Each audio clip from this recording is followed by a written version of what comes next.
ஆன்மீகமும் ஒரு அற்புதமான தொழில் நேர்களே.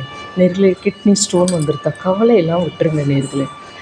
என்னென்ன காய் சேர்க்கணும், என்னென்ன பழங்கள் சேர்க்கணுங்கிறத நான் சொல்கிறேன். ஆப்பிள் கண்டிப்பாக எடுத்துக்கோங்க, பைனாப்பிள் எடுத்துக்கோங்க, ப்ளூபெர்ரி எடுத்துக்கோங்க, ஸ்ட்ராபெர்ரி எடுத்துக்கோங்க. இந்த நிறைய எவ்வளோக்கு எவ்வளோ பழங்கள் எடுத்துக்கிறீங்களோ அவ்வளோக்கு அவ்வளோ உங்களுக்கு நல்லது. அதே போல் சுக்குனின்னு ஒரு காய், முட்டைக்கோஸ் எடுத்துக்கோங்க, காலிஃப்ளவர் எடுத்துக்கோங்க. இதெல்லாம் எடுத்துகிட்டு நிறைய தண்ணி குடிங்க. வாழைத்தண்டு எடுத்துக்கோங்க, ஓகேவா. அந்த சுக்குனிங்கிற காய் அவ்வளோ நல்லது நேர்களே. இது நம்ம எடுத்துக்கிறதில்ல, எடுத்துக்கோங்களேன். குக்கும்பர், வெள்ளரிக்காய் எடுத்துக்கோங்க, ஓகேவா. ப்ளூபெர்ரி, க்ரன்பெர்ரி இருக்குது, ஸ்ட்ராபெர்ரி இருக்குது.